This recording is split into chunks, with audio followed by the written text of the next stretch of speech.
They say it takes 10,000 hours to master a skill, but the piano professor says it should take a lot less. It's all about how you practice, not how long. That's what we focus on. Now let's look at today's video. The question, how do I play more evenly and steadily on piano? For the most part, for the past 200 years, everything most teachers teach about piano playing is wrong, expensive, damaging and dangerous. For most teachers, it isn't even an issue of being wrong, they are just ignorant about how the body works. It is the fault of their teacher's teacher and those before them. Just because they can play or read music, does not mean they know what they are doing nor how to fix the problems students face. We can all drive cars, but most of us are not mechanics. You don't want me fixing the brakes on your car even though there is probably a YouTube video for that.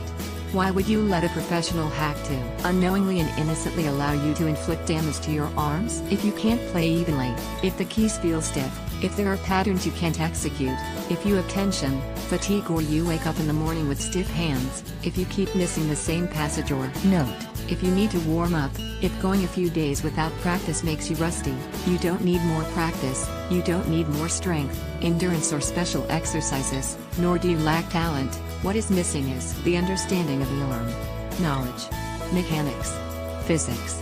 Ergonomics. The arm is a mechanical machine, evolved, or created, to obey the laws of physics, nature, God.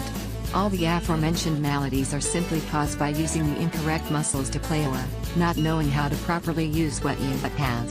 Sometimes muscles pull on one another and it is just a matter of not using two muscles simultaneously. Each muscle is designed to pull one bone in one direction and each muscle has an opposing muscle to pull that bone back in the other direction, such as quads and hamstrings, biceps and triceps, flexors and extensors, supinator and pronator, abductor adductor. When we use two of those muscles at the same time, it is called the dual muscular pull, and like in any game of tug of war, one side will weaken and fall.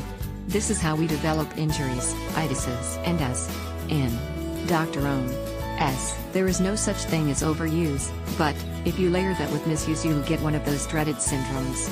If you are lucky, you'll just be an amateur musician for the rest of your life. Let me to reiterate, if you have problems playing, you don't need to do something more.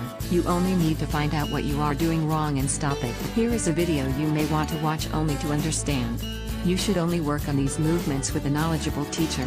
If you try to isolate one of these movements and use it on its own, you can injure yourself.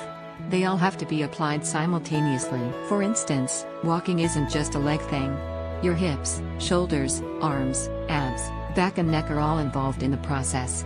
Lock your right shoulder/hip/leg together and walk.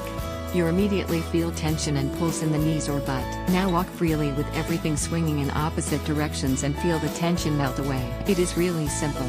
I don't know why doctors don't know this. Instead they prescribe drugs, splints, rest, PT or surgery when the prescription should say get a new teacher. Learning the piano without spending decades on it is about working smart, not hard. You can access the Piano Professor Pack in the link below. It focuses on abusing diminishing returns to get the best results possible.